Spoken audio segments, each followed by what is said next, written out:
This was here on the road. There are quite a lot of quills inside that den, so there's been a porcupine living in there.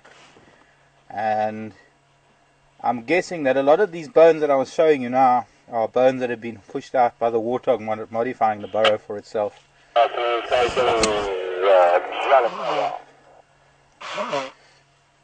Donna, you talk too loud sometimes. No offense, but I left the radio on loud actually.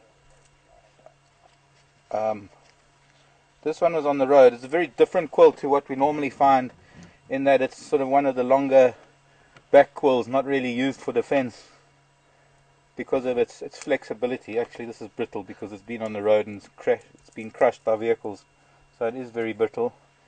The inside of it is, I don't know if I can, Jared can maybe zoom in on it. If I split it open, it's almost like a spongy substance on the inside. Actually, I should put it, can I turn it into the sun? Might be better. Okay, you can hold it there.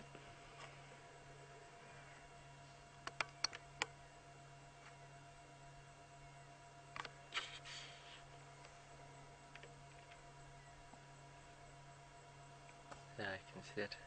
Now, in some of the very, very thick quills, I know the Bushmen would take another quill and actually make it hollow, because that spongy substance on the inside, if you push another quill into the inside of a thicker quill, you can actually make it hollow, and they would put poison in there for their arrows. I think they would use it for something else, if I'm not mistaken. Anyways, so it's been used by warthog, been used by porcupine. No signs of hyena, recent hyena. I think the last time we had hyena here, just judging by Lynn's photos and the few discussions I've had, November, December 2008, going into January, February 2008 is when, I think February they were still here when I started, because I did see them when I was doing a tryout in December of 2008. And then they moved towards April. I think they must have moved up towards April, May, towards the Zoe's Road site. Just at the end there, I just showed you, that was more for Cindy's benefit. Cindy, one of our moderators, is the Sansevieria.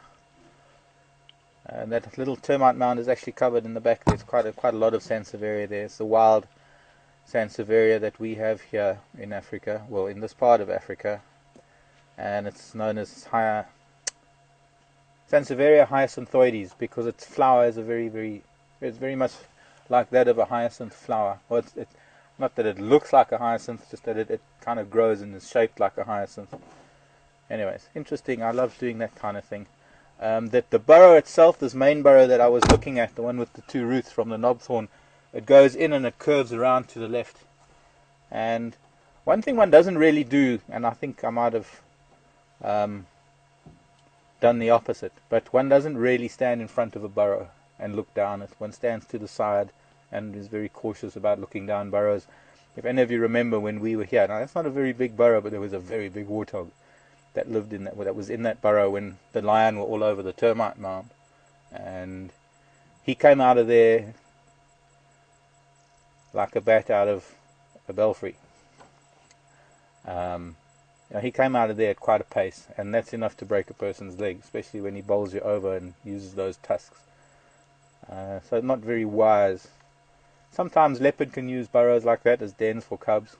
That's another reason why it's not wise to look down a burrow.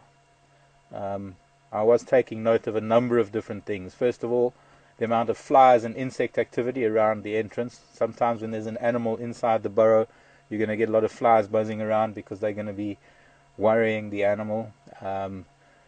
Under these dry conditions, if there's an animal moving inside, you sometimes get dust coming out of the entrance. But also there were no fresh tracks, and I was peering in slowly but surely, and I didn't hear anything in there. None of those really are 100% effective. You could fail on all of those. There could still be an animal after all of those things fail, after not seeing tracks, after not seeing dust or flies. One of the very surefire methods of knowing that there's no animals inside a burrow is seeing spider webs, because very, very often you get spider webs covering an old entrance like that, where maybe the inside has caved in and no animals have been out for a long time, And when there's a spider web, you can be pretty sure that there are no animals inside. With the type of spider that we're going to find in an entrance like that is a typical daddy long-leg spider that we find in houses pretty much all over the world. And the daddy longlegs takes quite some time to build a very untidy nest, and it's almost a permanent web. Well, I'd say it's pretty much one of the most effective ways of determining whether a burrow is empty or not. Anyways, we'll probably break up a little bit as we go up to cheetah cut line again, and let's go find something else interesting.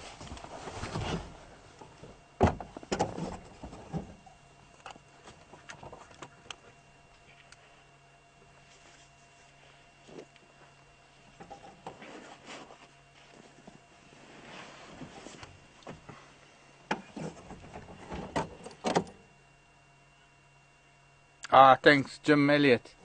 The spinal cortex. Thank you, Jim. I needed a reminder on that one. Spinal cortex.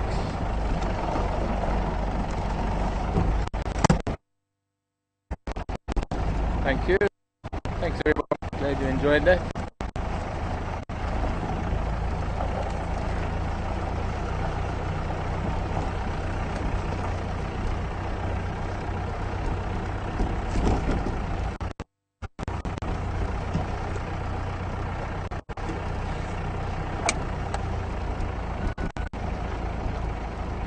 Afternoon stations, Mark Mobile.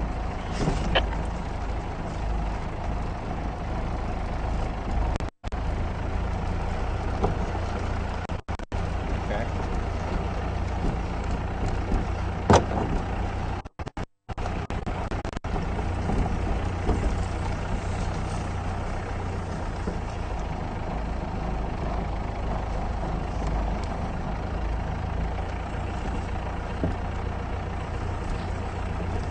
I have, Duncan, thanks. I have heard of the transverse foramen as well.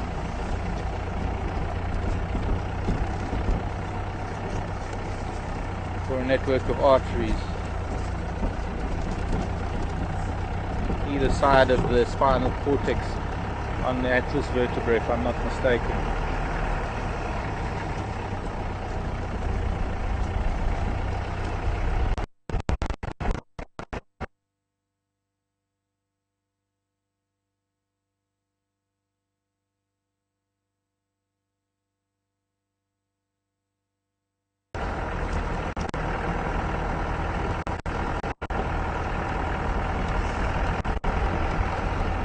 Funny, we're lower there than here.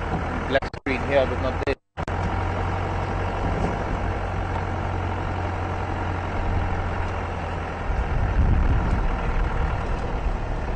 Okay. If you're hearing me, wildebeest been here. I wonder if it's been our wildebeest. Back on cheetah cut line. Heading north again.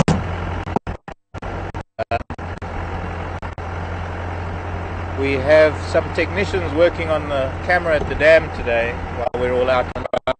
So we're not able to go picture in picture on the camera. I'll try and stay in signal range as best I can for the duration of the drive. Might have to go through the odd patch though.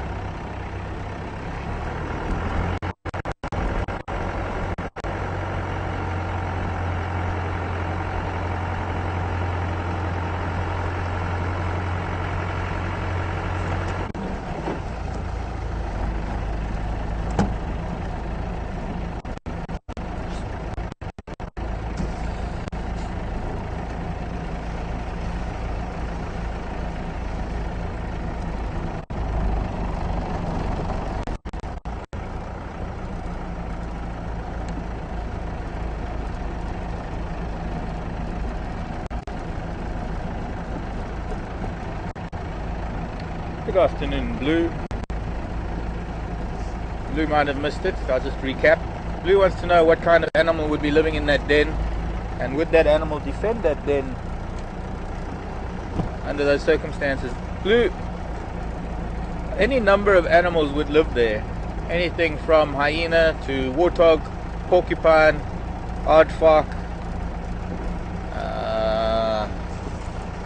as I said earlier, leopard might have cubs, might put cubs in a den like that. Some of the cats, probably African wildcat having a den in there, maybe even Janet, well Janet in trees, sorry.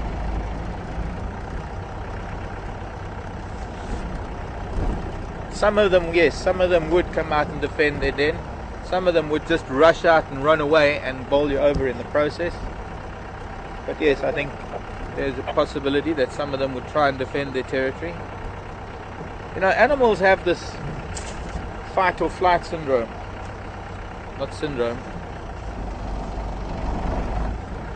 But sometimes, what am I doing? Back on Leadwood Road. It's not what I wanted. Sorry. I'm talking, so I'm not concentrating. Although I could cover up my mistake and I could say, oh, we just came down here to look at this open area again.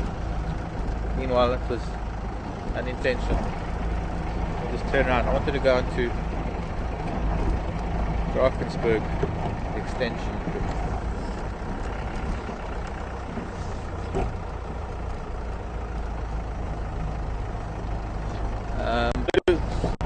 Depends on what animal it is. At the moment, there were a lot of porcupine quills in that burrow, but a porcupine is a nocturnal animal, so unless it's really, really deep in, that burrow went in and bent to the left, but it was getting very narrow towards the left. Porcupines do tend to go into their burrows frontwards to keep their weapons sticking out backwards. Excuse me, I just want to listen to this.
One other thing that was evident with a lot of those bones that were...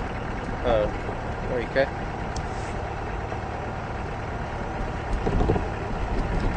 One thing that was evident with all those bones that had come out of that den, the last time I did what I did now was a completely different collection of bones that are now probably under a couple of inches of sand, and every time another animal goes into that den, it modifies the den, kicks a lot of sand out, and whatever's at the entrance of course gets buried. So I think if we had to sift through a lot of that bone debris and sand at that entrance, we went down a couple of feet, I think we'd find some very interesting skulls and bones. Because the bones that have come out now, because of later excavations, or rather later, let me try and put it in another way, more recent excavations, obviously the older material is coming out of the den. Now this is we've got to remember, these termite mounds, some of them are hundreds and hundreds of years old, and if there's a burrow like that in a termite mound, that could have been there for 20, 30, even 50 years. There could have been a burrow there, and from 50 odd years ago, animals like hyena taking bones into that cave, that den, and then roof collapsing, sand covering it. Those skulls that I was showing you, that one impala ram skull, look very much like the skull that is left over after a leopard kill, because the leopard likes to chew on a certain part of the skull to get to the brain case. Hyena, when they chew on it, they're just gonna chew up most of the skull anyway. But I'm thinking that that's kind of a situation where that skull had already been cleaned by a leopard and it was just brought back to the den. Maybe some youngsters were playing on it. Excuse me. But it must have been so long ago that the brain case, the exposed brain case of that skull, was filled with hard packed soil. The kind of thing that you would find in sort of semi-fossilized materials. So, well, quite a recent excavation. It's interesting how time works in reverse when you're talking about burrows and animals bringing things out of burrows. Anyway, Drakensberg or Cheetah Cutline. I'm thinking we'll stick with Drakensberg Drive for now.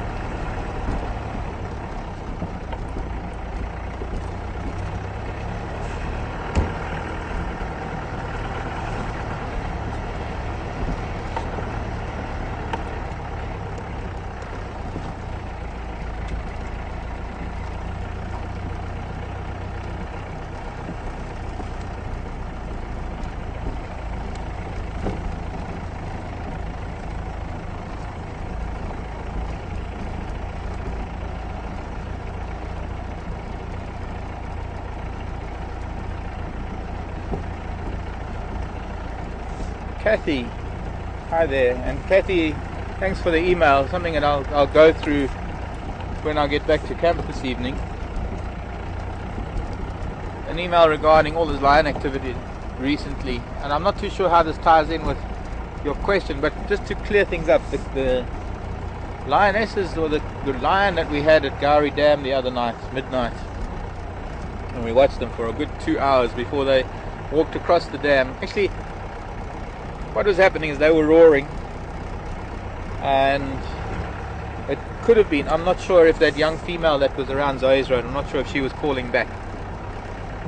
But the main group of these were the Styx Pride, and the main group of them were sitting on the eastern edge of the dam wall and calling, and they sort of spread out a little bit on that little open patch on the eastern edge of the dam wall. And about 10 minutes later, maybe not even that long, that young female that we had seen that looked like she had been lost, and she was looking pretty sad, she came across the dam wall.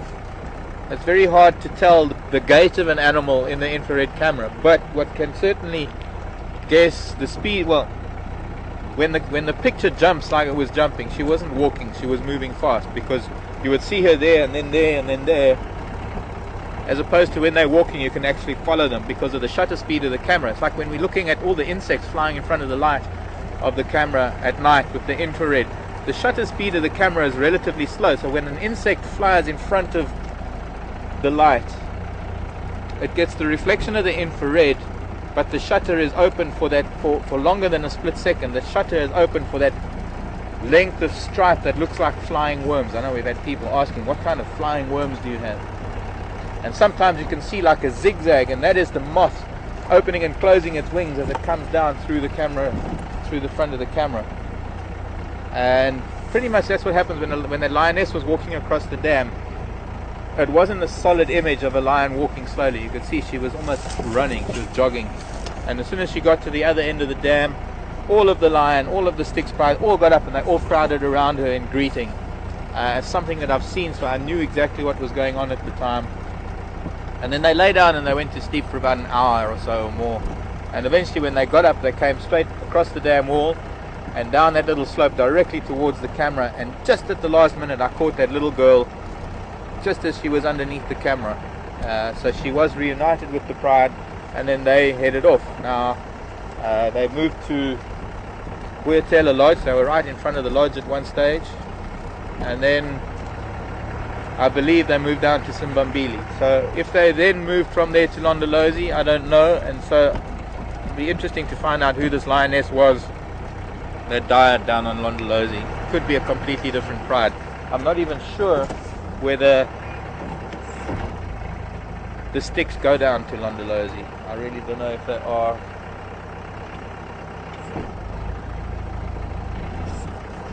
If they include that in their area. I know there are other lions down there. I don't know whether it could have been another pride who lost a female.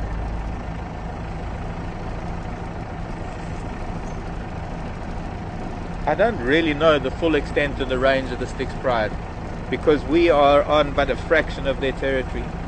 This area of Djuma that we drive around is perhaps only 1/10 of the area that the Styx move around in.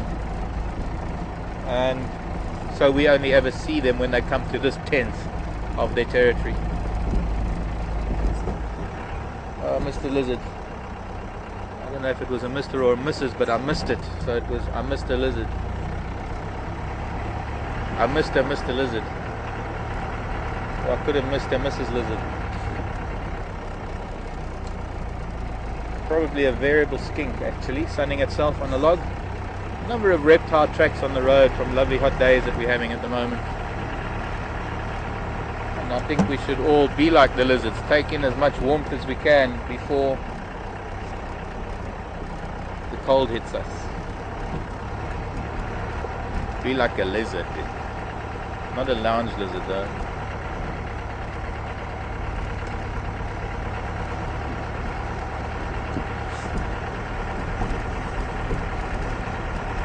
Anyways, thanks Kathy for the email, and I'll read through it when I get back, and I'll get if I need.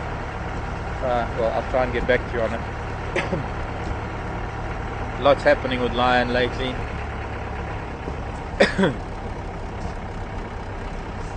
Taking a bit of water.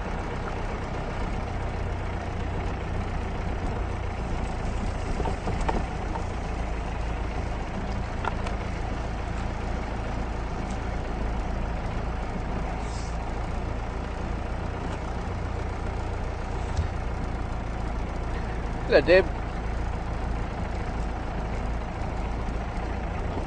Staying with the lion theme, including leopards this time in the question, but moving on to a tracking question. Deb wants to know, when we are tracking lion or leopard, have there ever been any incidents where we've been in danger, or where they've attacked us, or in the vehicle not? Well, yes, I guess in my past I've had lion and leopard, funny enough, charging the vehicle, but that's just the way they charge the vehicle, is just to sort of get out of our space type of thing, really. But I've perhaps tracked lion and leopard more on foot than I have in vehicles. Only really the last year and a half or so since I've been here that we're doing most of our stuff in vehicles, because it doesn't really do well for the camera for me to just park the vehicle and go off for 20 minutes while I'm tracking them on foot, which is what I would normally do with guests. I would track them sometimes the only way, when they go off of a road, track animals on foot. And yes, charged many a time on foot by lion, a few times by leopard, but more times by lion. Another lizard I missed. So another Mr. Lizard. I mean, I missed another lizard. You know what I mean.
Back on the tracking thing, most of the time that one does get charged by things like lion or leopard, it's not to kill you, it's not to eat you, it's merely a case of you haven't heeded early warnings. And sometimes, especially when you're on foot with these animals, sometimes us walking through the grass makes enough noise, will make so much noise that we don't hear the subtle warnings, like that very low growl that a lion would give, or a leopard, hinting at their displeasure of having a human being close to them. Rhino, well done Jared. Rhino and the baby. Let's stop because we want to see this baby, and if we get any closer we might get them running away, so we don't want to get too close. Ephraim.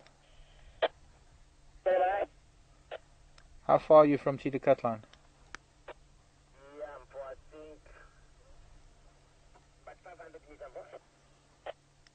Okay, I got this mafazi and kombe with the mampimpan. I'm gonna stay quite far just so that they don't baleka. Just north of junction with Central. I'm just gonna try and get a view from. We're not blocked by this marula tree. I just wanted to make sure that where Ephraim was, so that he didn't come racing in. To get to see this youngster. I haven't seen this youngster for a couple of months. It's getting a little bit bigger than it was. Our station's 1.5 from Kombi. I'm Cheetah Cut Line just north of Central Road.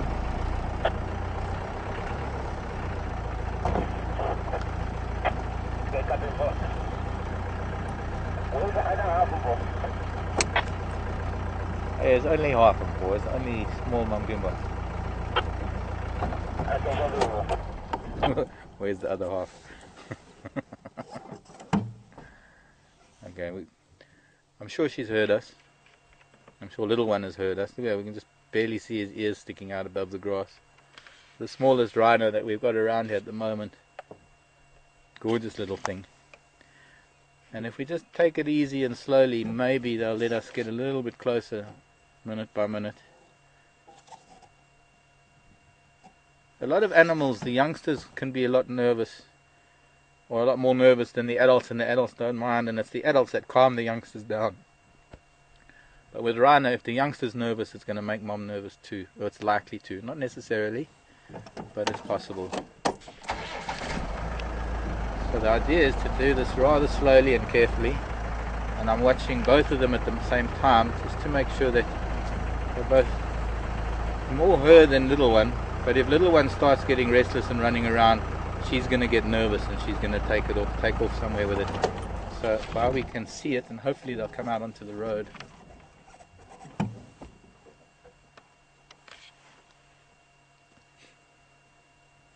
Beautiful little thing.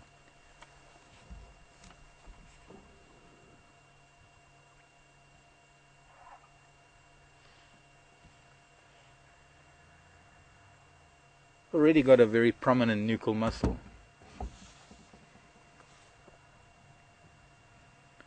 Although I still think that there was a smaller one. I don't know. Did you see that youngster, Jared? No, I didn't get to see him. I heard about it, but no. I'm sure that that other one that we saw, there was a youngster that was even smaller than that. And they don't grow that fast. This is possibly another one.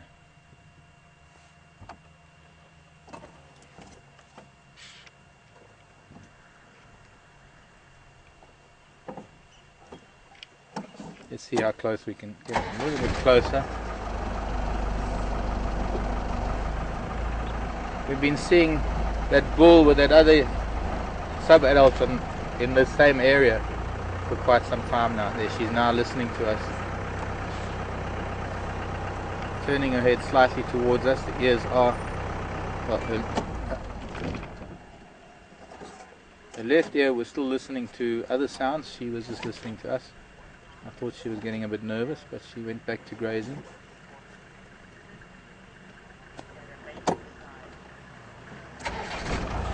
With the sound of the other vehicle, if we both move at the same time.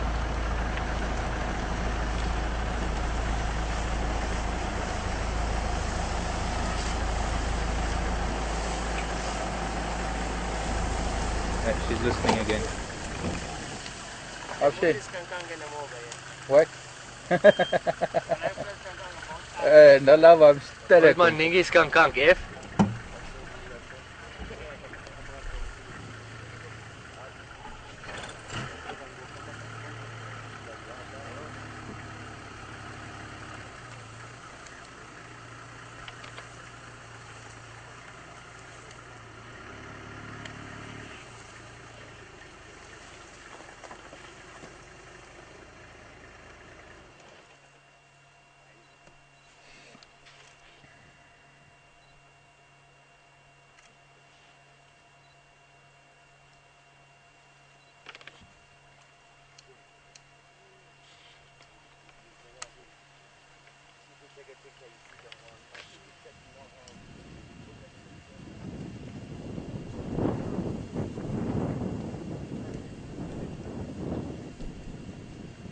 like him to come out onto the road and get a good view of the little one. Sticking pretty close to Mom. She's slowly coming out on towards the road.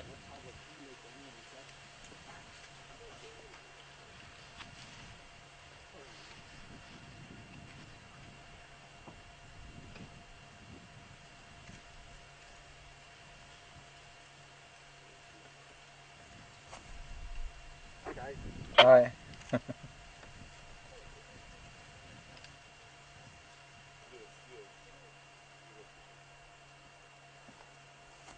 Okay, we'll try and sneak up a little bit more as well.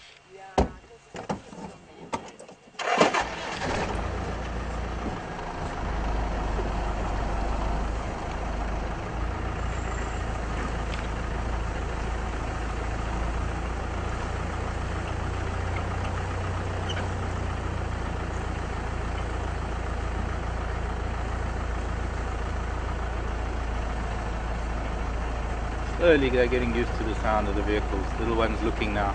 We're going to get a little bit closer to him. I'm guessing it's a little him.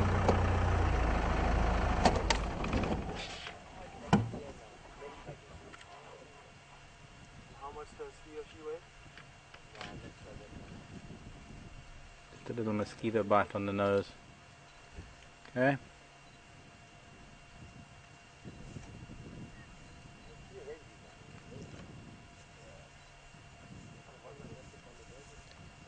Oh, here it comes.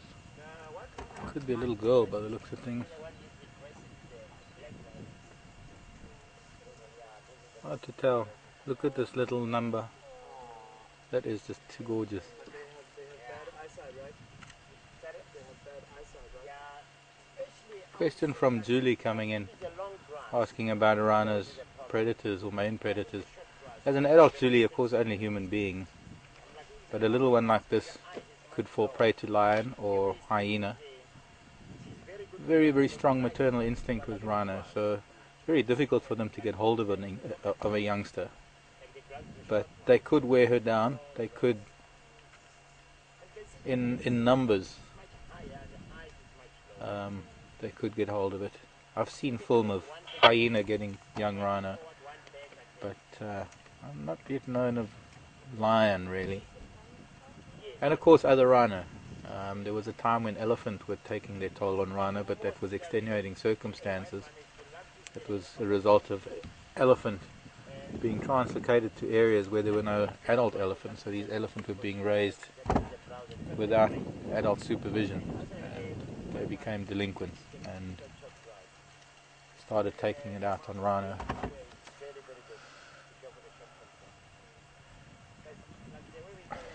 Big adult gratileer in the sky.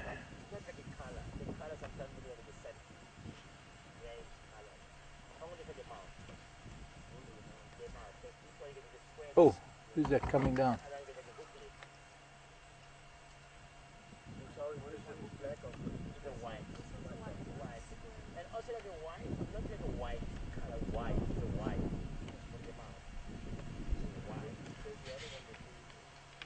I wonder who that could be. Lesser spotted. Interesting, another eagle came out of the sky near this batelier.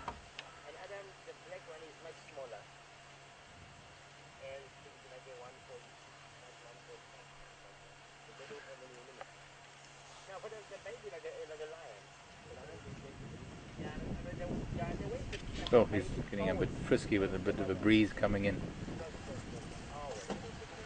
I'm going to see if we can't go a little bit more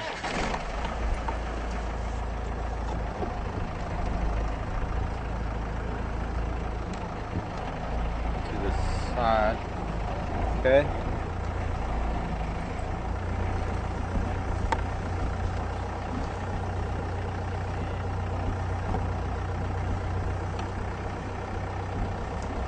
Bill, good afternoon. Yes, morning in California. Bill wants to know whether rhino's eyesight is really that bad. Bill, when we take a closer look at the eyes of these rhino, or the adult at any rate, when we look at her eye in proportion to the body, very good a very good indicator of how little concentration or how little nature has spent on providing eyesight for these animals in relation to, say, the ears or the nose. So they've got a very good sense of smell. They've got very, very good hearing. She can probably hear us talking right now. I've noticed those ears are constantly facing backwards. Every now and then she puts the ears forward to listen to other sounds, but she is listening to us. Obviously trying to keep track of where we are. With their head in the grasses too, they are not gifted with eyesight. They don't really need to see that far, and they rely more on their hearing. They will see movement. Let's call it they're short-sighted. So distance they will see movement. Especially one of the reasons why we say don't wear white in the bush. You know, if somebody's wearing a white T-shirt and walking 50, 100 yards away, she is going to see that movement. She might not see that it's a human being, but that white will stick out, and it might be a blurred image for her, but she will notice that movement, and it will draw her attention that there's something on.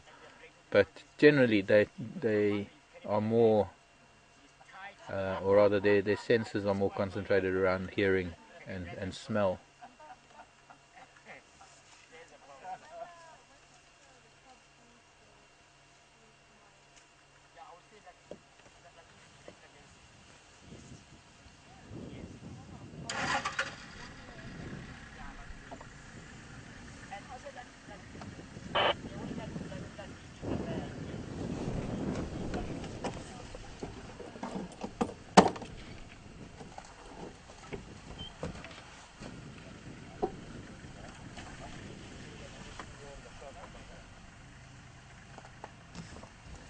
From West Kalum is about skunk.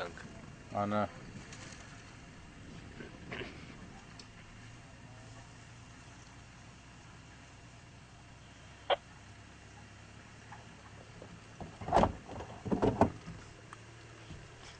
Station north of the Sunkumbi sighting.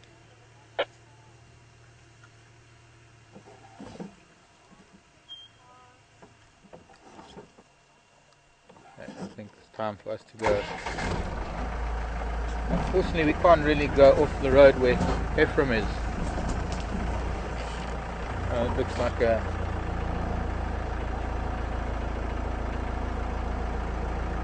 staff drive vehicle.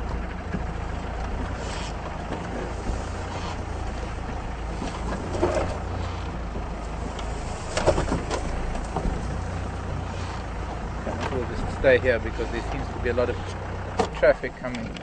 Am I in the way? Not yet. I'm just seeing a lot of traffic up ahead of us that want to come this way.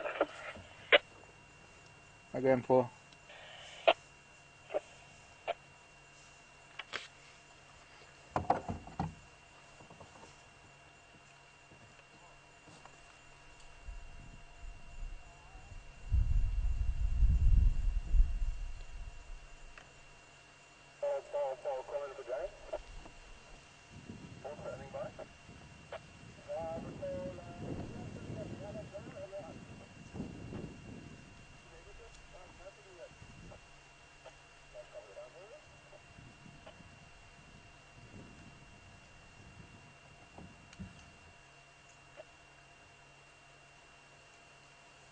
One of the amazing behavioral differences between black and white rhino is that when running with a calf, black rhino will run in front of its calf as running through thick bush. They tend to be more dense bush animals.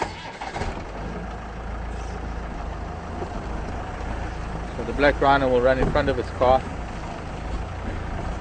clearing a path for it. Whereas with the white rhino, when they're running across an open area, she'll run with the calf in front of her and she'll guide the calf with her horn. I think it's probably better back on the road.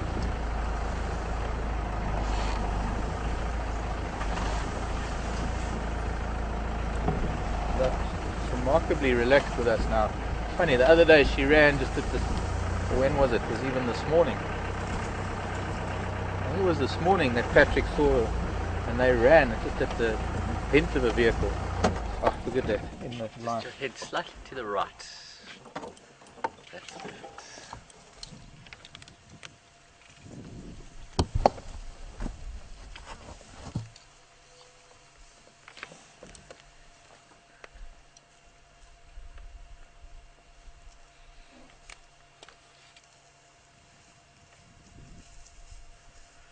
Any questions about Rhino, or anything else for that matter, welcome to send them in to finalcontrol@safari.tv.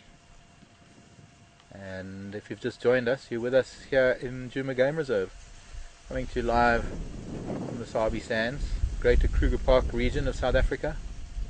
And my name is Mark, and Jared is on camera today with Catherine in Final Control, bringing you wonderful sights and sounds. And at this moment,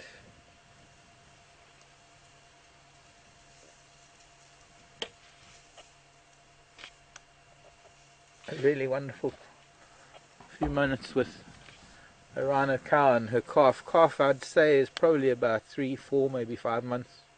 That could be the same one, maybe even. Can't remember when we last saw that very little one, just briefly. And then Karula was there at the same time. I remember it was still quite green with legs here. Could have been in March or so. Let's see, let's go onto the road because little one's on the road. Although there are some cars in the background, I don't really want to get cars. Oh.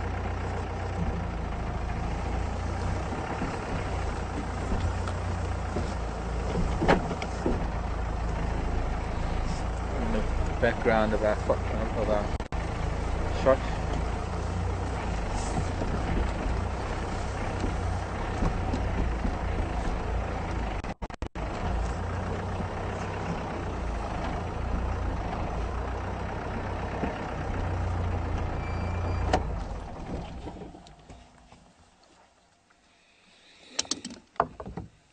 Try and get a photo of this little boy.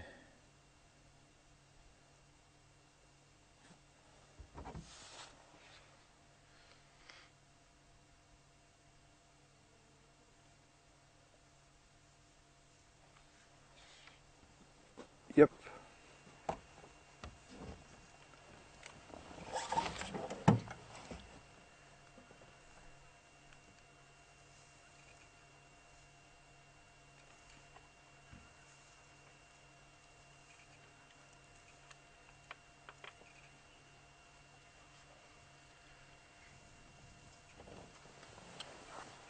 Hi Liz, a couple of questions coming in from Liz. Look at this little thing.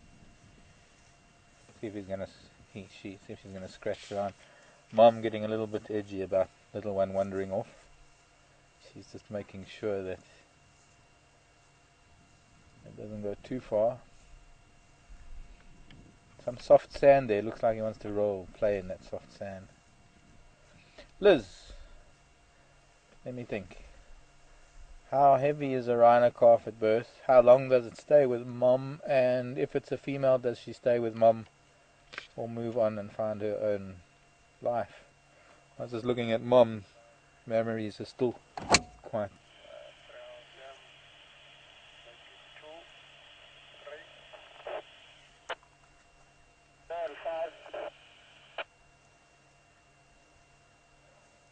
Aubrey.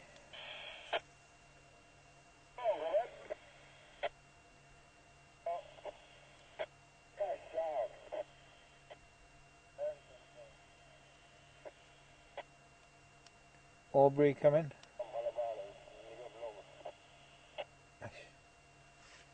Talking much in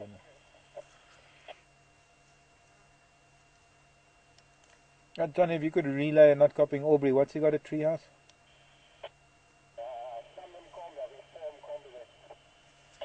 Okay, copy.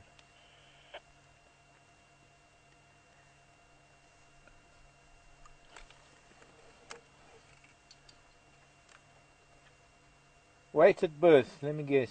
Let me see. I'd love to get this photograph, but I've got a white Land Cruiser. If anything ever can spoil a shot, it's a white Land Cruiser. Not even a white Land Rover.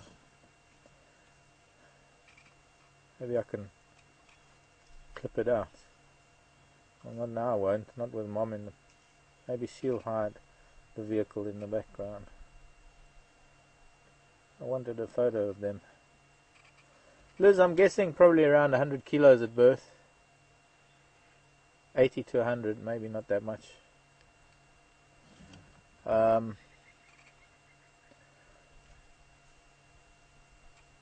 Generally they'll stay with mom. Calves will stay with mom for about 3.5 to 4 years. More like 3.5. Female calves might stay with her might stay with her longer. But young bulls will probably be pushed out of the territory by a dominant bull within the territory. Now, female rhino are quite sociable, and you do get groups of rhino that are up to 10, 15. Let's see, let's move a little. They're moving into some sunlight. This might be nice if we move a little bit more.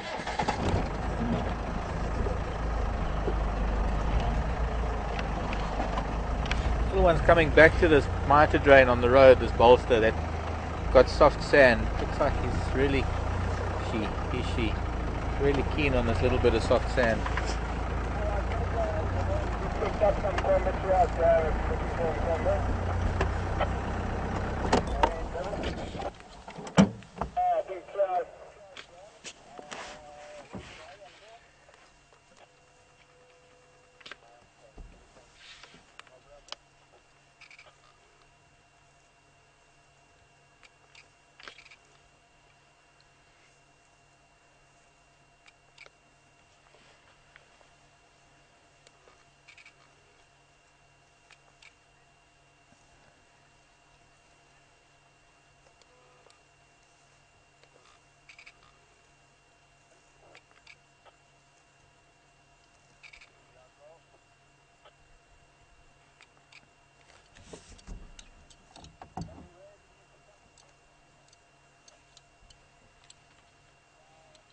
Lovely late afternoon dappled light coming through. This coloured light pretty much matching the colour of the leaves at the moment. Come and talk to me, little one. I wish you would. Listen to the sound of my voice. Come closer. Come on. That's right. Oof, come along. There's a good little child. Come and say hello to the world through Safari TV.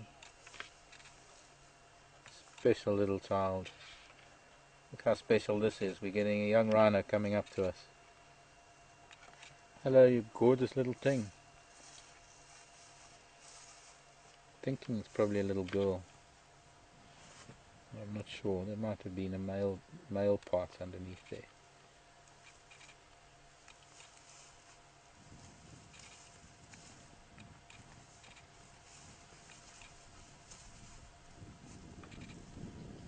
Patience ultimately rewarded. Nature does this time and time and time again.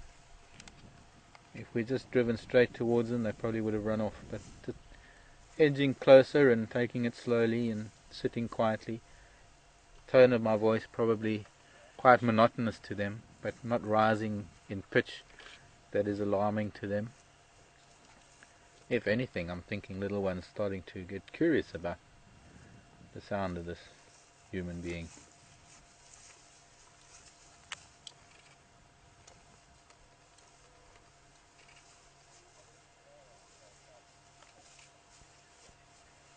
Yep.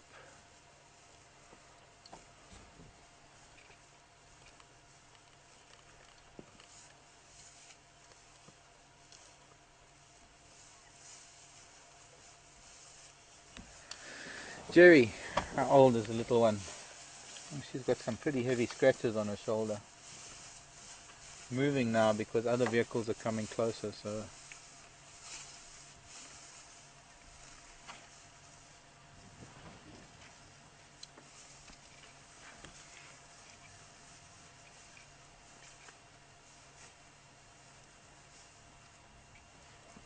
okay, I need to move. I think this car has been dying to get past us for some time now.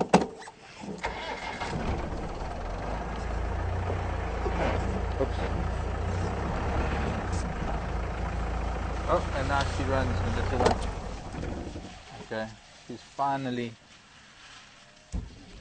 She didn't like that. Two vehicles moving closer to her. She didn't like that at all. And she's gone. Our moment is over.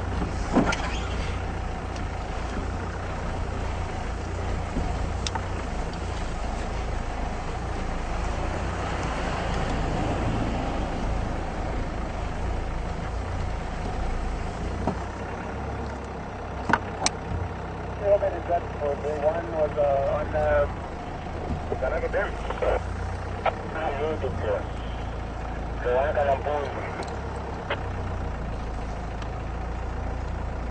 Okay.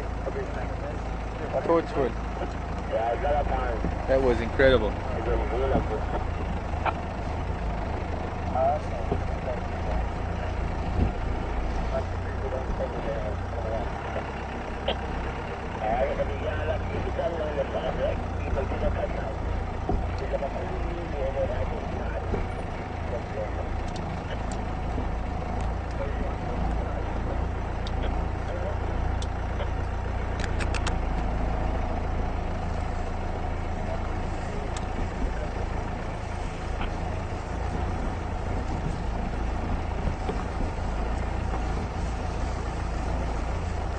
Agents leaving a locker 1.5 on Combi on Cheetah Cut Line. They've moved into Torchwood. Visual is not, well, no visual from Cheetah Cut Line. And open lock. That was very touching. That she allowed us to sit with her, she allowed us to move every now and then. And as soon as there were two vehicles waiting to come past. And one of them Torchwood vehicle, and the other one was a white Land Cruiser with an impatient woman in it. I can only say she gave me one of those looks that said 1,000 words. But the Torchwood vehicle actually moved into Torchwood to try and get around her, and this other vehicle started coming down the cut line, down the road, and I think our Rhino decided it was enough. It was at a moment, it was bad timing maybe on my part too, because it was a moment when I started the engine and she just took off. Little one got a bit of a fright and he bumped his shoulder into a tree. I don't think he hurt himself though, herself. But truly remarkable. Really, really special. So, what age do they stop nursing, start feeding grass? Was that Jim that asked that question? I forget now. Jerry, sorry Jerry. What age well, they stop nursing probably, gosh, I don't know, probably about 6 to 8 months.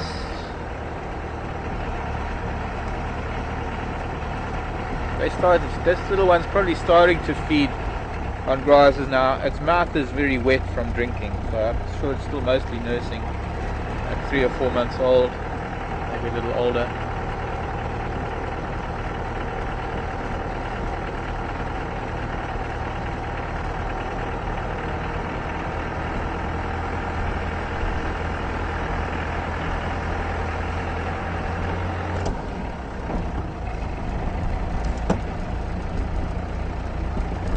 I feel super privileged, Jared.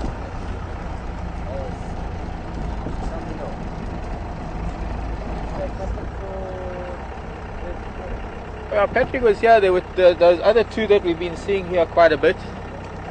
And let's take Pipeline, go down to Guaripan. It's funny how so many times I end up here at this time of day. Although this time we're not going to stick around here for sunset. I want to get down to Battalier Road just after sunset. I want to see if those hyena come out onto Battalier Road just after dark. For now we'll go to Buffalo's Cut Line, I think.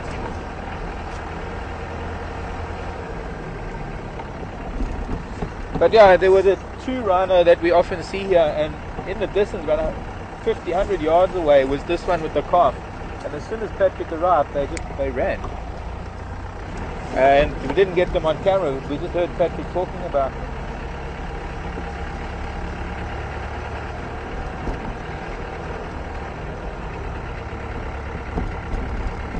Warthog tracks. I'm a big warthog.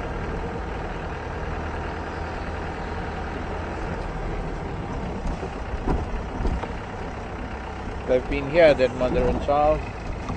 Little one was lying in the road back there.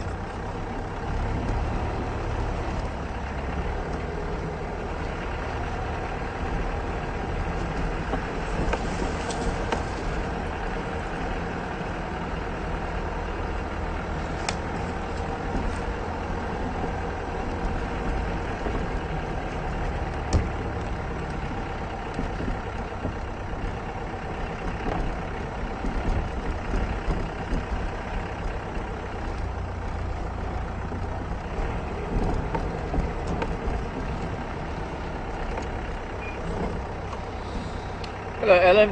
Alan is saying, sitting behind a computer, there's no way of telling what the texture of a rhino's skin feels like, whether it's soft or hard or warm or cold. Alan, sitting behind the wheel of a Land Rover, I also don't know what the texture of a rhino's skin feels like. I've never touched a rhino. Some people have been to rehabilitation centres and been with tame rhino. There was a... is that a Shelley's? Shelley's Franklin on the pair of them. Yeah, on Quarry Pan, the wall of Quarry Pan. You don't see Shelley's too often. Shelley's Franklin, or is it Shelley's Spurfowl? Shelley's Franklin. Still a Franklin. Ah, I'll get it right eventually. Which one's a Knife Spurfowl and which one's a Franklin? The only one that's changed to Spurfowl that we would know is the Swainson's and the Natal. That's two. Yeah, for us. You said the only one. No, the only ones. Oh. We have to. Okay, so because they have such prominent spurs, I guess. More prominent than these smaller Franklins. Spurs, much like domestic chickens, with the rooster having spurs, the males in these Franklins have spurs. I suppose that leads to the name Spurfowl more than anything else.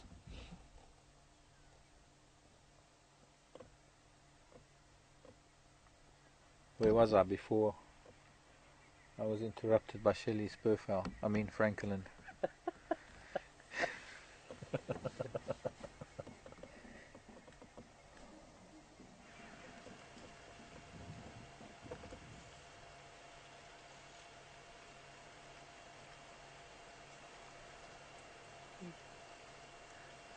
Alan, that's right, Alan, talking about texture.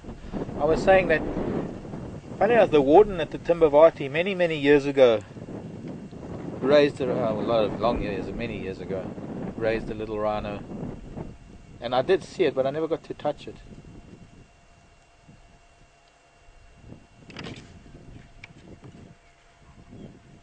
I just hear a branch and a tusk make contact. Maybe just the wind, branch against a branch in the wind. Birds are dust bathing. Pardon? Just dust bathing.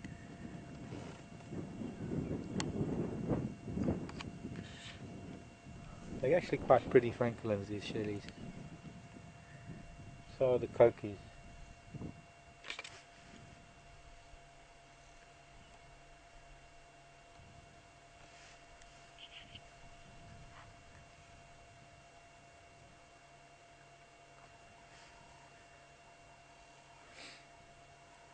And yeah, I'd have to go to a rehab centre. I would imagine, Alan,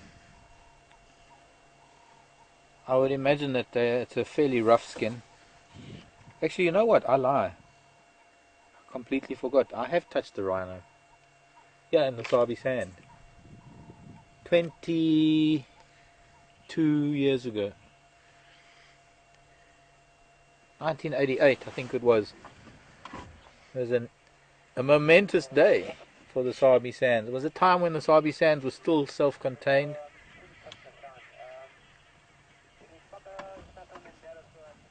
It was separate from Kruger by a rather pathetic fence that only really held back things like zebra and wildebeest.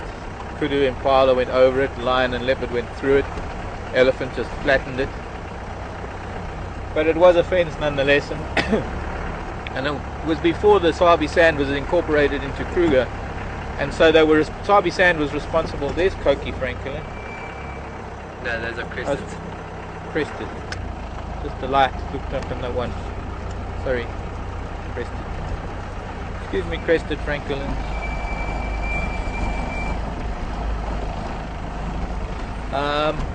The Sabi Sand was responsible for its own complement of game, and back in the 1950s, the early 60s, white rhino were extinct from the Sabi Sand, and so the first reintroduction program started in the early 60s, around 63, 64, and some of the first white rhino were brought into the Sabi Sand from Sishlui in Natal, KwaZulu Natal now, and it took 20 years for their population to reach sufficient proportions that they could then translocate out of the Sabi sand, because the rhino numbers in the Sabi sand were getting to figures where it was exceeding the carrying capacity. And the first rhino that was darted here in the Sabi sand was darted on what is now the Lion Sands property. And at that time I was living at that lodge, which in those days was River Lodge, the River Lodge of Sabi Sabi. And all of us guys, well, rangers, guides, those of us guys down at River Lodge were involved in this rhino capture. And yes, that was when I do. But gee, Alan, I've got to remember what a rhino felt like 23 years ago. But it's a very, very thick, rough skin, very leathery, hard texture. It is going to be warm. They're warm-blooded animals.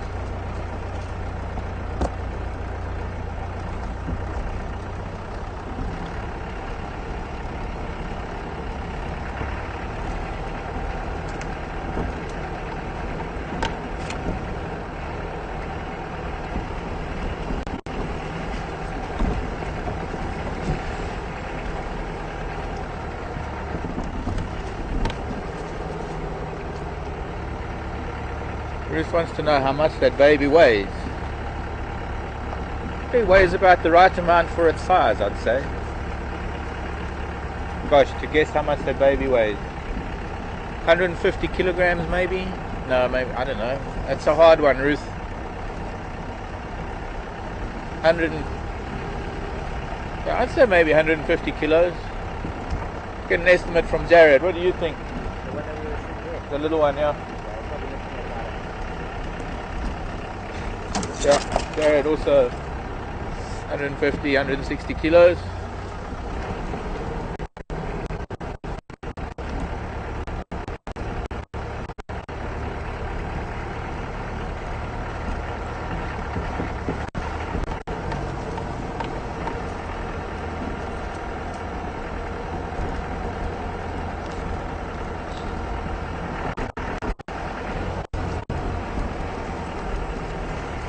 The eyes on. Okay. Hands are good.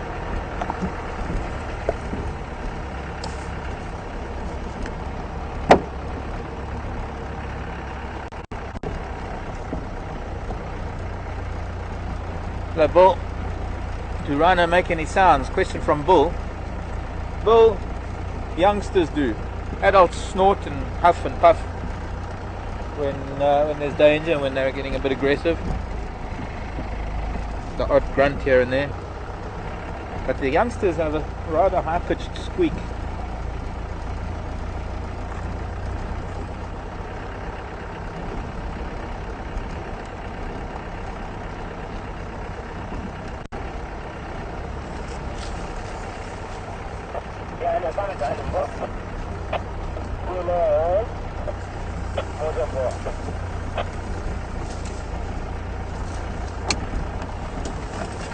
Ephraim, is your Ingwe moving yet?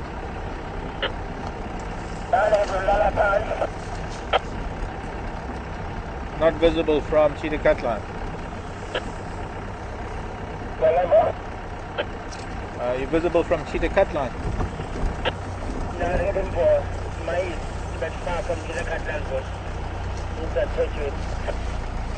Okay, thank you.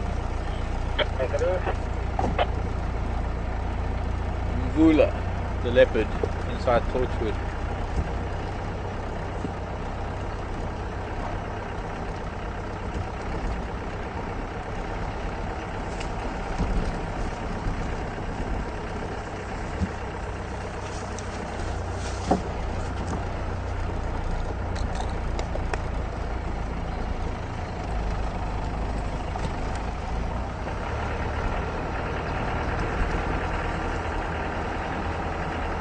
Question mark.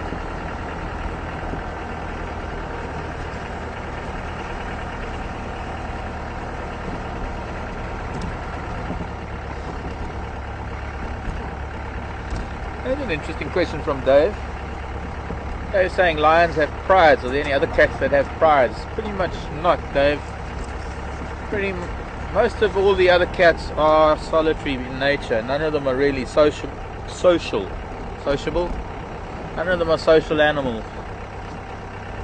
It's quite a remarkable thing actually, because when you look at the domestic cat comes from a wild cat that is essentially a solitary animal.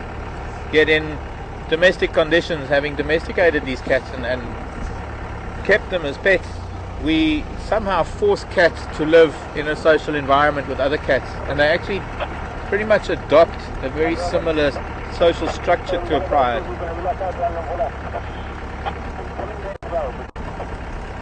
And so no, cheetah live in small associations. Mother will live with the youngsters for quite some time.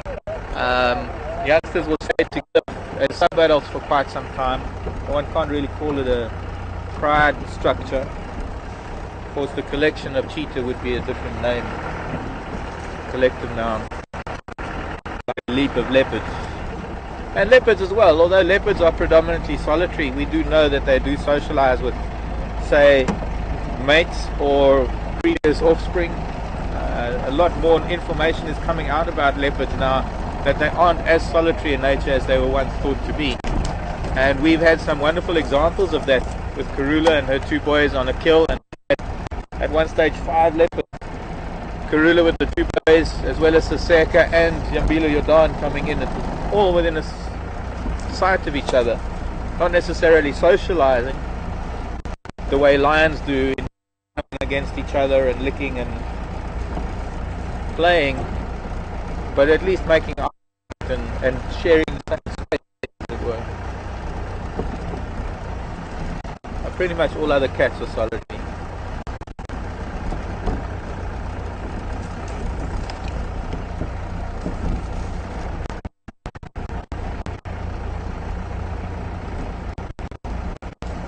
Chagra.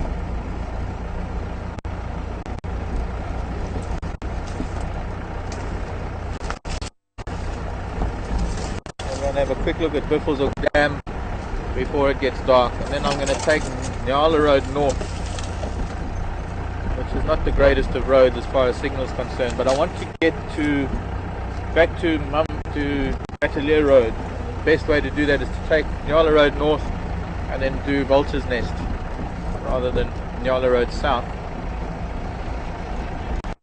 Every morning past Atelier Road we go past that old hyena den site. There are lots of tracks on the road where they've been sleeping, lying down, youngsters' tracks. I think it's time there are new babies in that hyena den. I think it's time to go and see if they're there. I'm surprised we haven't done it yet. But that is, I don't normally have set plans what I want to do. And sometimes if I make a plan, you can be sure that nature's going to interrupt it and we're going to be intercepted by something and we're not going to get there today. So it's kind of a bit of reverse psychology there as well, as far as the universe, if you're listening, is concerned. We're going to the hyena, the old one. We're going to see if it's active. It's a little bit early to do that right now. Actually, it's getting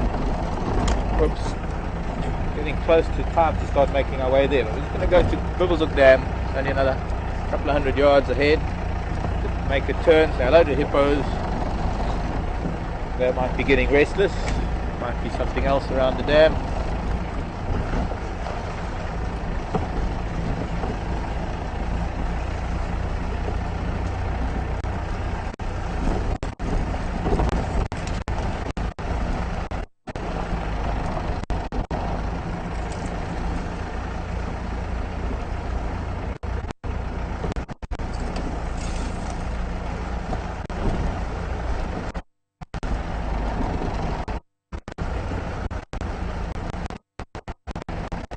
Question now from West Virginia.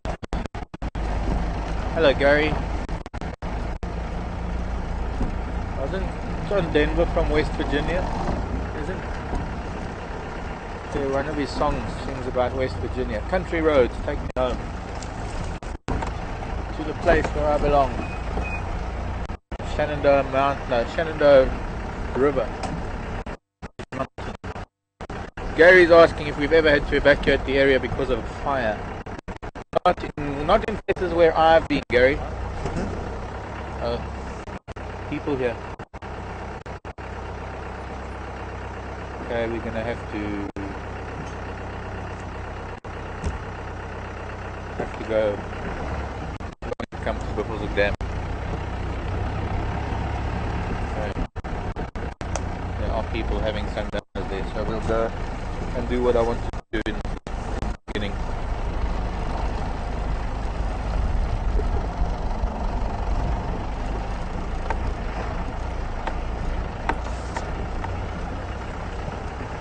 Okay. Thanks, Jared. I'm just waffling on.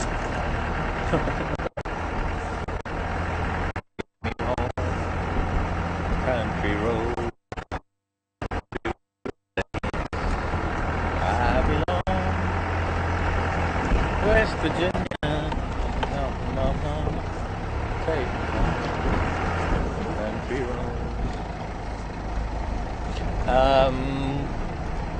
I've been in one serious fire here in the Sabi Sand many years ago, Gary, and we didn't have to evacuate the lodge. That was the time when, actually there the lodge was down on the river, so the lodge wasn't in danger, but the other lodge, the sister lodge in the bush, well, it was called Bush Lodge, very original name, Bush Lodge, because it was in the bush, and even the guests of Bush Lodge weren't evacuated, but we did engage, well, we did enlist the help of everybody, all the guests, all the staff, to fight that fire. We started fighting it on Game Drive. It was quite intense. It was coming in from outside the Sabi Sand, moving in quite rapidly this time of day, and we managed to cut it off before it got to Bush Lodge. Other parts of Africa that I've been, we have had a few scares, especially in Tarangire National Park, because camp was in relatively open grassland on the edges of dried swamps that used to burn every year anyway, because the fires would come in from Maasai land, and that camp had been evacuated on previous occasions, but we were lucky the fires didn't come in as far as the camp that year that I was there.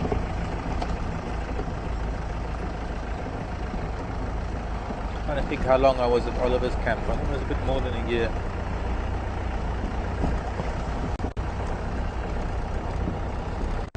So personally, no. Personally, I don't have any recollect or any incidents or any experience with evacuating because of fire. Now we don't have, a lot of these fires can get rather intense, and these fires can burn for a long time after the grasses are burnt, on account of this wood being very hard wood.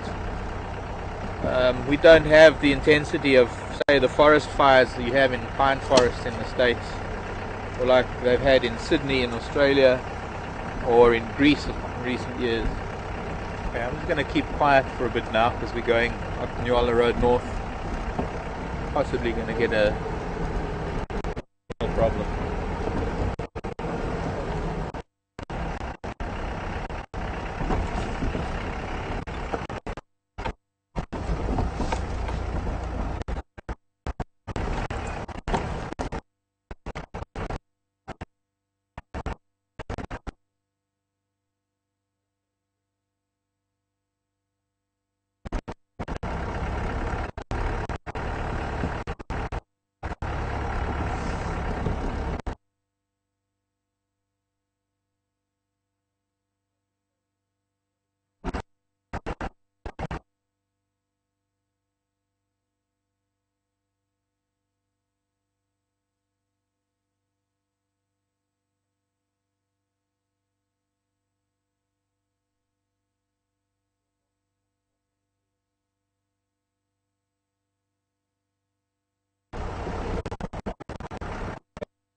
Hello everyone, Catherine in Final Control here.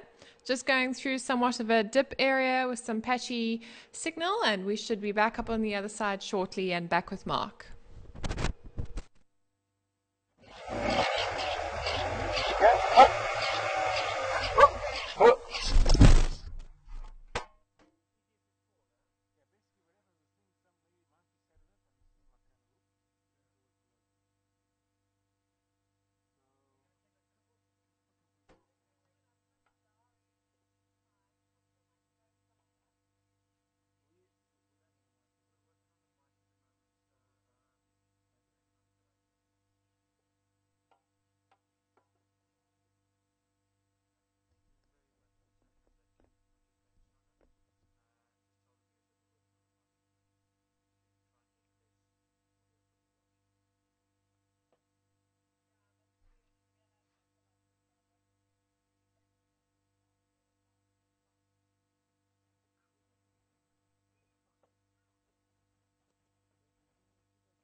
Hi everyone, Catherine here again. Just to let you all know, I'm not going to be able to go sound up on the dam camera at this point, just because Alex and Herman are now working on the sound.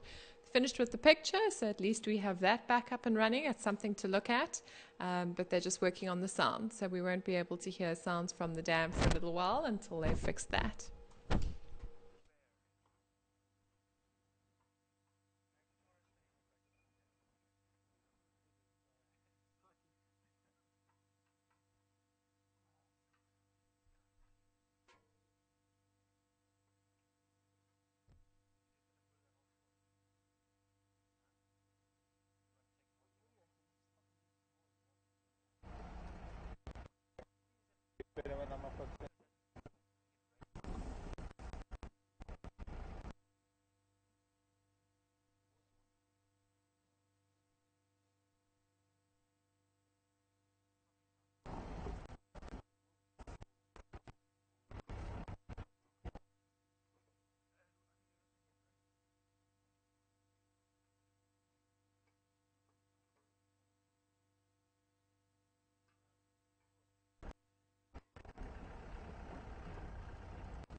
Welcome back, folks.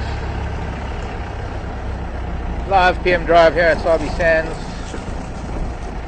Just went through a bit of a signal patch. If you've just joined us, my name is Mark, and Jared is with me on the vehicle this afternoon on the camera. Kath in final control, and we are turning off onto Vulture's Nest Road. We're going to make our way back towards Spaghetti Crossing, Betelier Road, and then maybe if there's nothing happening we'll go up towards Gallagher Shortcut and find one of the boys.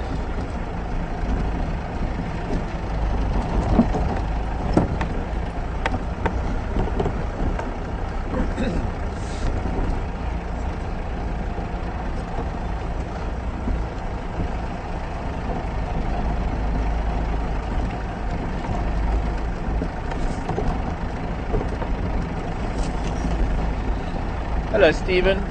Boston, Massachusetts. Is it rare that we don't see many animals? Okay, let me start that again and try and do it carefully and slowly. Stephen's asking, is it rare that we don't see many animals like we have been in the last few days? And is it possible that the Jeep scares them away?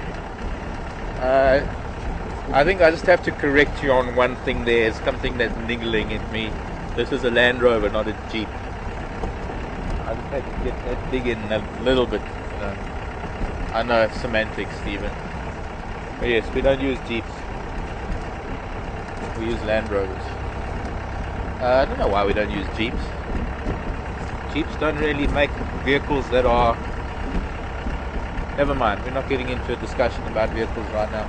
As far as animals are concerned, there are a few of the animals that we have around here that are territorial, that will stay within the Djuma, this part of Djuma, this part of the Sabi Sand. But pretty much all the other animals, most of them, are constantly on the move, looking for new grazing areas, moving around because of predator movements. So yes, I guess you could say it's unusual that we're not seeing that many game, and we're not seeing that many kudu, not much general game. In fact, this afternoon we haven't even seen impala yet. We had some wonderful moments with that rhino. But it's partly seasonal, although that's not really that's not the real reason. Even the Kruger National Park is several million acres worth of wildlife area, and well, animals move around. You go to any wildlife area anywhere in the world, you're never going to have excuse me, a constant number of animals in any one place. They have to move around all the time. And as far as the vehicles scaring them away, no, they are all accustomed to the vehicles.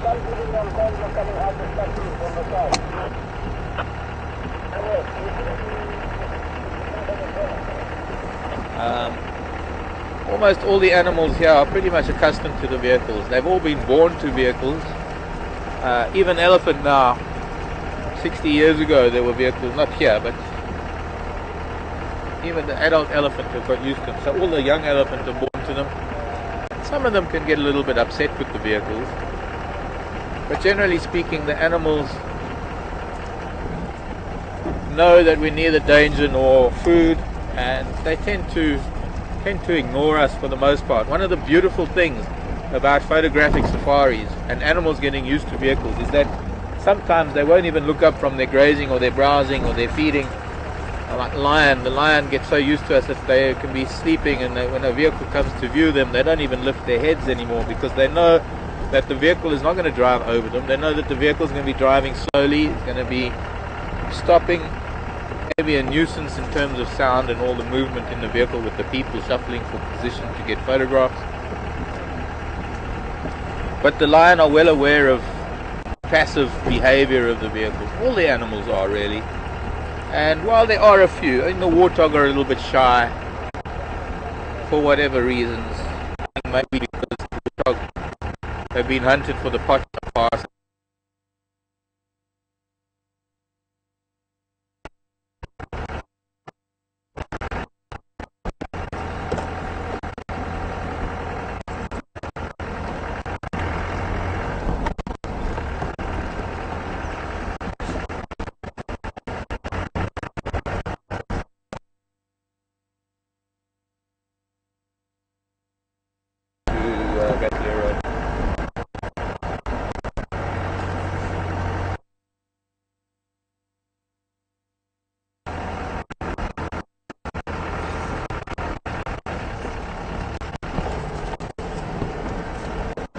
A little bit chilly down in the dips, but I'm still fine. I'm going to have to put my jersey on soon. A Djuma jersey, spelled D-J-E-R-S-E-Y.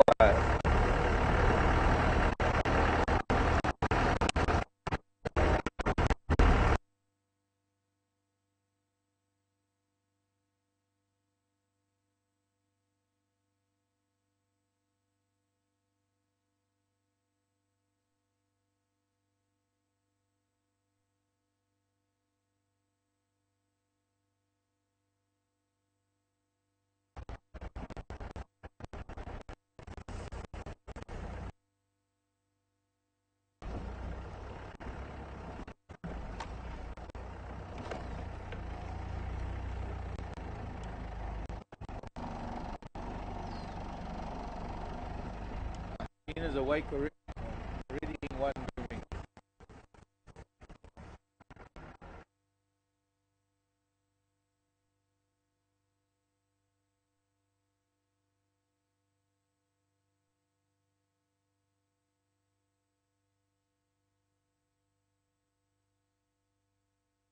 The adults will be headed out hunting for the evening.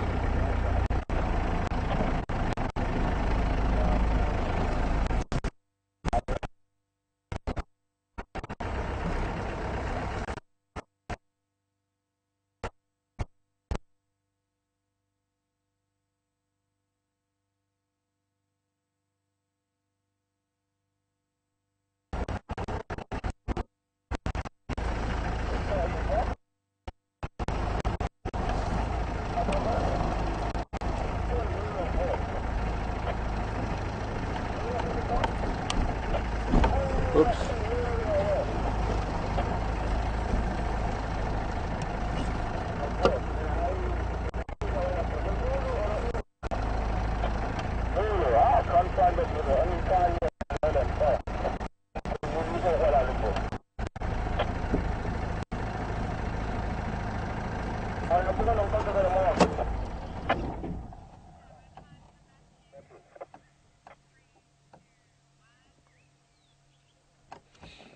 We've arrived at the spot. We've arrived at the spot where I suspect the hyenas are denning at the moment, nearby. This is a patch of the road where it's quite sandy, and every morning there are a lot of tracks here, patches where they've been lying down, but a lot of tracks of youngsters, and a lot of the tracks we see out and about, particularly one fresh set that I've just seen crossing the riverbed, is mostly of adults. And I'm hoping that there are some youngsters around. I'm hoping that maybe not new ones, but at least the youngsters from last year that were on Zoe's road.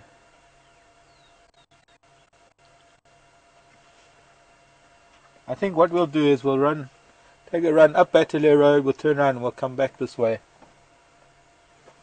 We'll have a look in the meantime.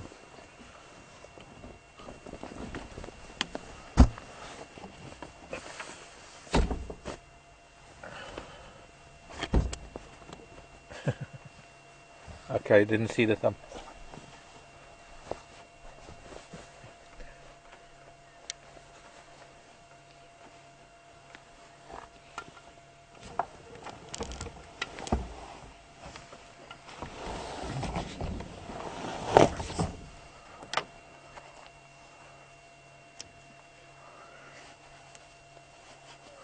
Hello, Susan in Canada.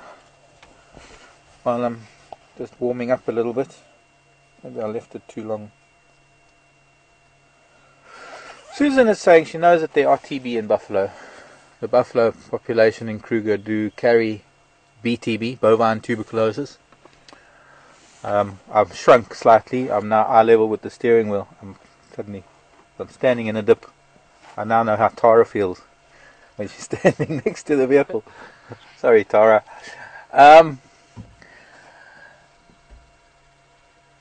Susan is asking, is there any way of preventing TB in buffalo? She saw a lion last year in Kruger when she was here that had obviously been eating on an infected buffalo, and wondering if there's any way that that TB can be prevented here in Kruger, so that, of course, not only the buffalo but also the lion are not. Probably 90%, if not all, I don't think there are any disease-free. Well, certainly, there might be buffalo that don't have TB, but they will carry other diseases. But we're not talking about them. We're talking about bovine tuberculosis now, which essentially came in, I think, if my memory serves me correctly, with European cattle, actually, because it's not something like foot and mouth that is inherent in the population. But probably 90% odd or more of the buffalo population are carrying TB, and there was an elaborate plan many years ago to try and eliminate disease in buffalo by creating a line, east-west line, at a certain point in Kruger and culling all the buffalo south of that line and slowly moving that line down and then introducing disease-free buffalo. Disease-free buffalo at the moment, they're being bred in special areas that aren't exposed to foot and mouth, aren't exposed to BTB. Corridors disease, I think, is another one. And there are not that many disease-free buffalo in Africa as yet. A lot of them are all in privately owned land, and none of those buffalo are going to come anywhere near Kruger because they'll immediately contract these diseases. And not to mention the high price of them. But funny enough, Susan, that you mention it, this elaborate plan has been shelved, but that would probably be the only way, actually, is to eliminate an entire population and start repopulating it with disease-free buffalo. But no, there is no ways that you can treat it. You can't do anything about it. It's several thousand buffalo, and sadly it's the status quo at the moment. Right, let's drive up. Let's take a ride up Battalier Road. We'll come back down again. Let's see if there's any change.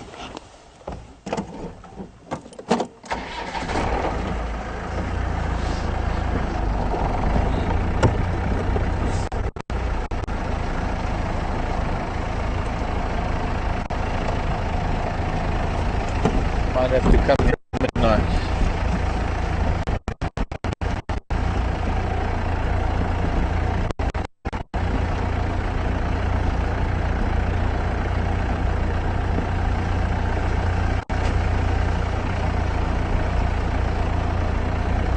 Carrie, hello. Wondering if the cheetahs are still lurking about. Because you missed it. We all missed the cheetah, Carrie. There were 2 cheetah around Buffelshoek cut line, headed into Buffelshoek, and then the last I heard they were several hundred yards inside Buffelshoek, so we weren't able to go to them.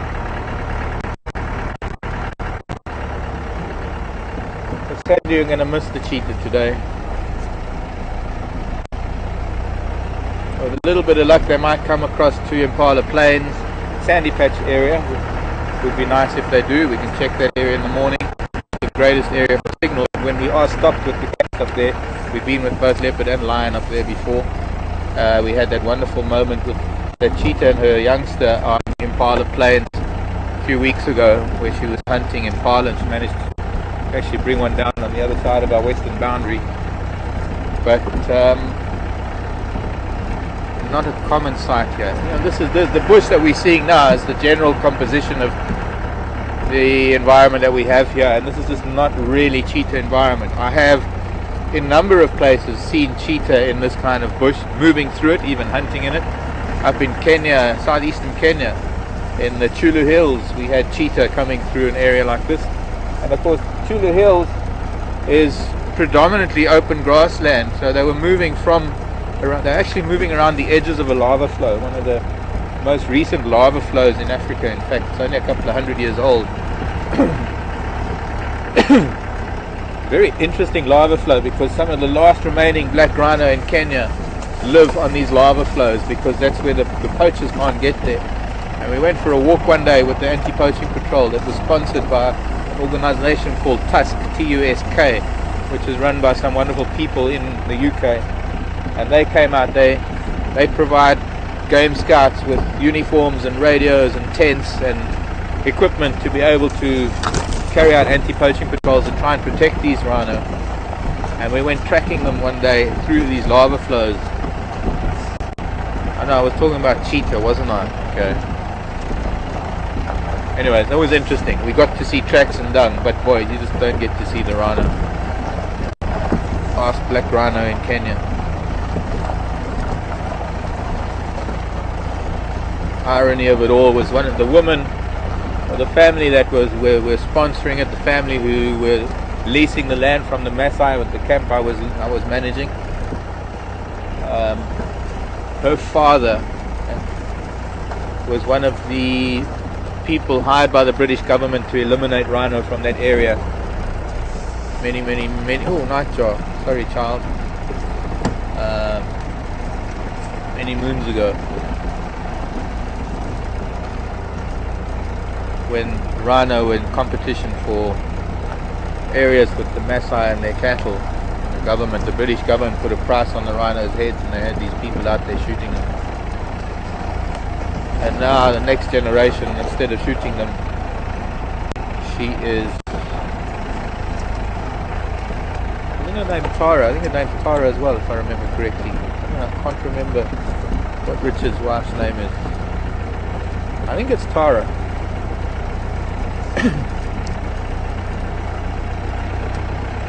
She is now spearheading this effort to try and save them. Amazing how the things turn from one generation to the next. Wonderfully so.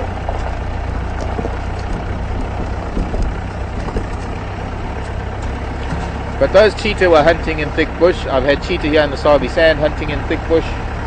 This kind of bush. There are a few open patches here and there. It's not easy for them. But they do, they have, they can. They prefer open grassland. They prefer to get the impala on the open grassland. There are less, or rather fewer obstructions and less chance of injury running into something. I actually saw cheetah once chasing impala through this kind of bush. Impala took a flying leap, actually hit a branch and dropped stone dead. And that was witnessed by guests and trackers and other rangers, so that I have witnesses to that particular event. A horizontal branch coming off of a marula tree, and this impala was probably watching the cheetah behind it. I've been on foot with 2 male cheetah in Manyaleti, hunting in bush like this, on the edge of a drainage line, where they burst out of bush just ahead of me. Impala had to double check because it would have run straight into me, and close on its heels were these 2 big male cheetahs, who also, as they burst through this bush, they were in mid-air. Well, the first one was at any rate, and his eyes were on the impala that had just sort of taken a sidestep because I was in the way. And suddenly he saw me, and he was in mid-stride. He was in the air when he saw me, and he couldn't check his stride being in mid-air. It was like time slowed to to slow motion. But as soon as those front feet hit the ground, he changed direction, and of course destroyed the hunt. I mean, he was pretty close to that impala. But then seeing me, he bounded right in front of me and then took off to the left back to a waterhole. The 2 of them, panting, sat at that waterhole, and I sort of came out of the bushes, and they looked at me with utter disgust, as though to say, how on earth could you do that? It was a very exciting moment, one of my moments being on foot. One of those typical moments of mine, barefoot, no shirt, just shorts and binoculars.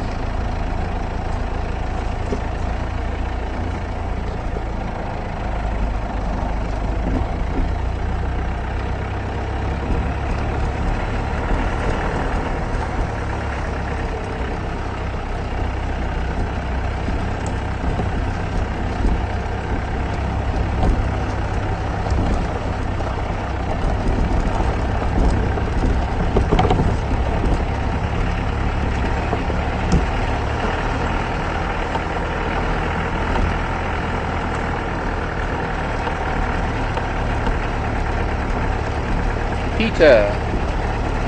Hi there, Peter. I want you to know what the status of the wild dog population is. Here in the Sabi Sand, it's fairly stable.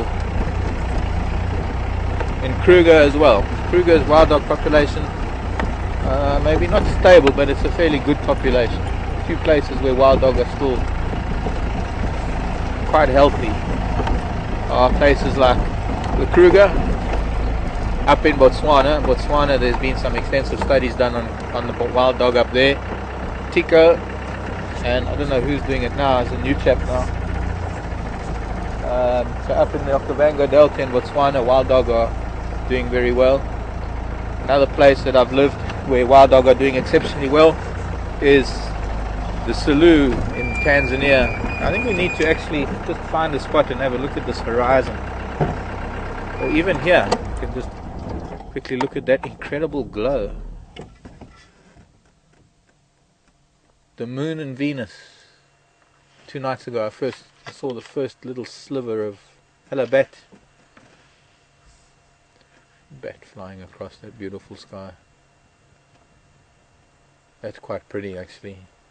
Bright and bright crescent moon with Venus underneath it.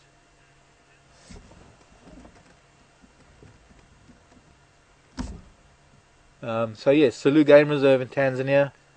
Selous Mikumi, very good wild dog population up there.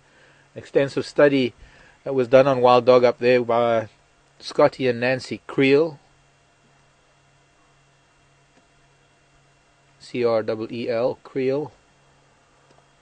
And they had a youngster studying underneath them, chap by the name of Goran Spong from Sweden. I suppose in Swedish you'd call him Horan. Us English people called him Goran. And Goran did his PhD on the lion, and I used to help him with his lion studies up there when we were darting and studying. I used to take off a few days. I had a Land Rover that was kitted out enough to just take off and spend 3 to 5 days in Selous away from camp without having to go for water or anything else. And we used to spend several days just sitting with lion. An incredible moment one day. It was raining. We'd been with this pride of lion for about 2 or 3 days already, and they were all huddled up in the rain. And one of the packs of wild dog, I was lucky, there were 3 packs of wild dog that I used to see in Selous, and there's one pack of dogs chased an impala right through these sleeping lion, and they were gone before these lion even woke up and knew what had hit them. Of course there was a little bit of an altercation, but none of the dogs or lion actually made physical contact. There was a little bit of snarling and growling. But yeah, the dogs were running through this pride of lion chasing impala in the rain. Quite incredible. Okay. From a beautiful sky, let's descend into this darkness and see if we can find something nocturnal.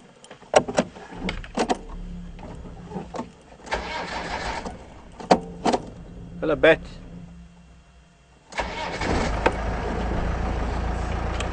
Bat that I had in FC the other night was one of the free-tailed bats. Free-tailed bat is called that because... Pardon? Oh yeah, sorry, forgot. Thanks for reminding me. Free-tailed bats. Now, you get sheep-tailed bats and free-tailed bats. Bats have what we call an interfemoral membrane. That's a membrane from the femur, or there's something. Bush baby, straight ahead to the left. Now Jared's going to see the eye. Okay. Perhaps there's things a little bit dark.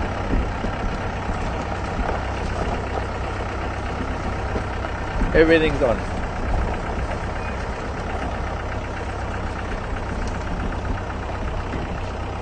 There was a bush baby there, but it ran away. Well, it didn't run away. It jumped away. Yeah, not my jurisdiction there, Cat.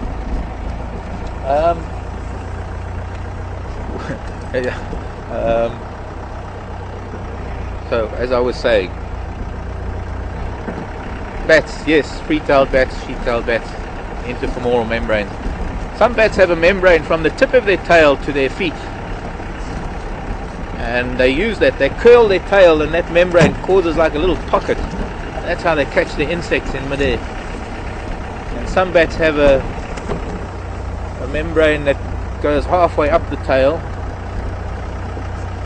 and then some bats have a free tail completely. Free-tailed bats don't have much of a membrane. Catch things with their face or their wings. They scoop things out of the air with their wings.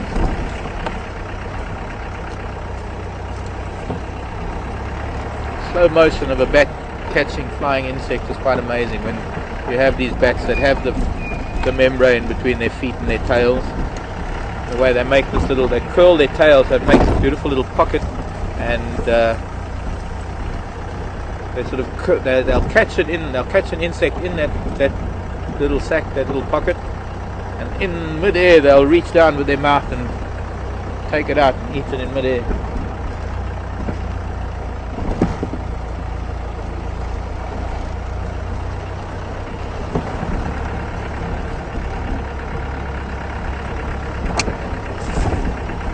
Evening stations, can I get an update please?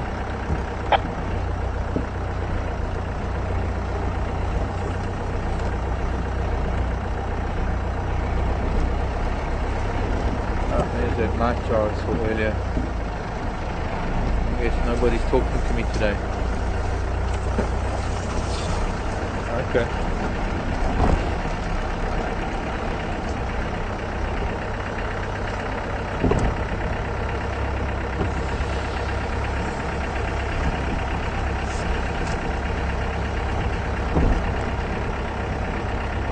Oh, computer.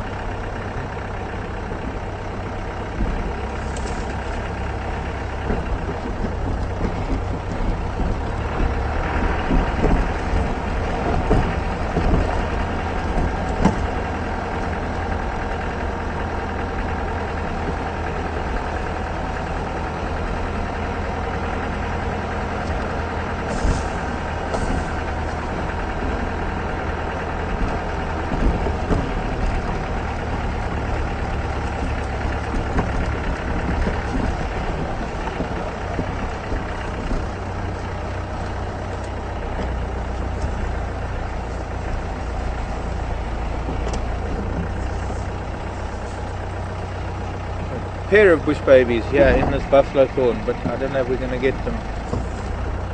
One down here, I can't see either of them now. Carrie, hi there, and Megan. Hello, young Megan. Megan, you've been doing some reading out here about wild boars and whether it is true that wild boars are cleaner than domestic pigs. Very much so. But then again, Megan, we have to take into account that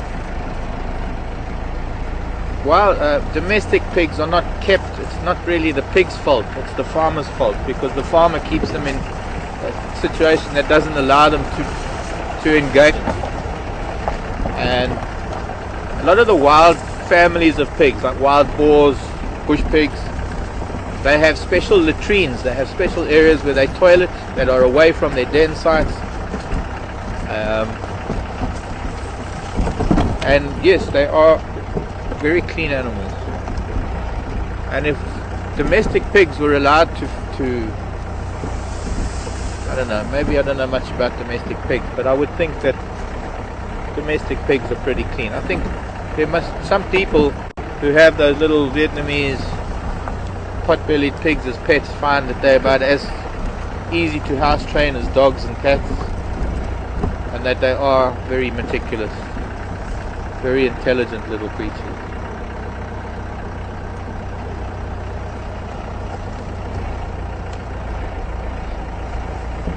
So I would say it is true that pigs in the wild can be a lot cleaner than pigs in captivity or in domestic situations, or domestic pigs.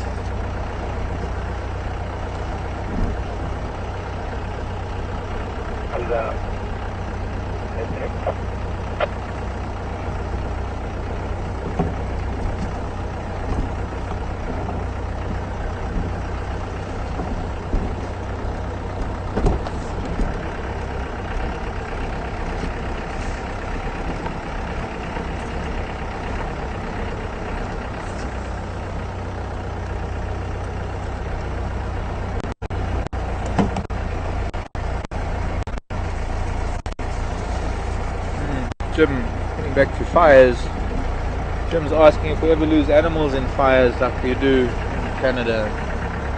I think any fire, Jim, any fire one can lose animals. You know, when you get a fire, for example, on a warm windy day that is moving fairly slowly, but you also have winds that are swirling. You can get winds that pick up coals and take them elsewhere and start fires. You can have circles of fires coming in that trap animals, and that trap fire crews, slow fires that, well, let me put it this way, a fire moving with the wind can move faster than any animal can run. When you've got a lot of dry moribund material, you can have a fire a wind that is blowing at say, let's say 20 knots, 40 kilometers an hour, that fire will move. I was going to shine on a butterfly, but I better not. That fire can move, if it's a 40 kilometer hour wind, that fire can move at 80 kilometers an hour. It can jump, it can leap, it can, of course the heat, there's a preceding heat in front of a fire. A little bit of hyena dung there. Don't know, maybe we'll have to come first thing in the morning. Not seeing any activity now. But yeah. Ooh, yo.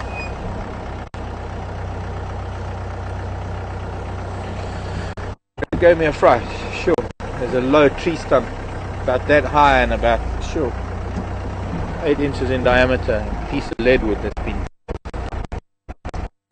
back wheel hit it. That Jared.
Pardon? Oh yeah. Oh, there's weather moving in there.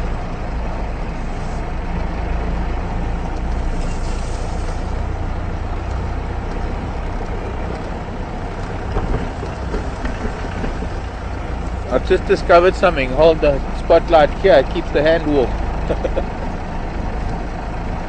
Instead of the handle. More comfortable too.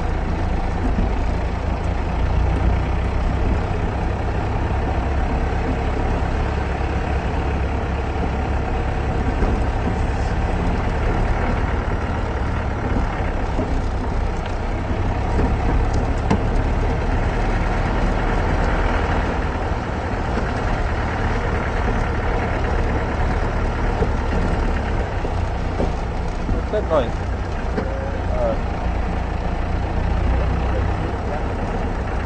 Yeah?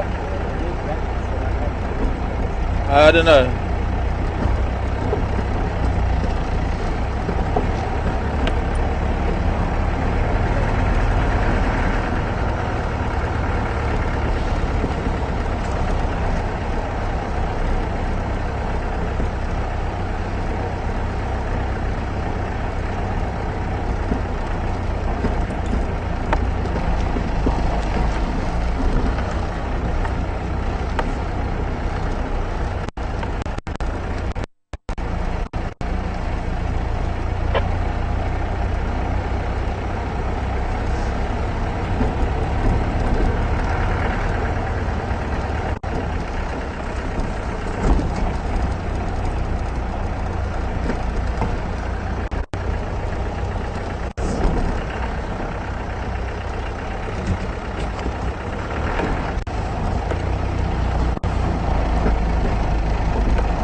Yes.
Open Dams Road, a bit patchy coming past Chelapan after the dip, well, and through the dip at Spaghetti Crossing. Open Dams Road, we'll head up towards Quarantine. Hoping to find hyena this evening.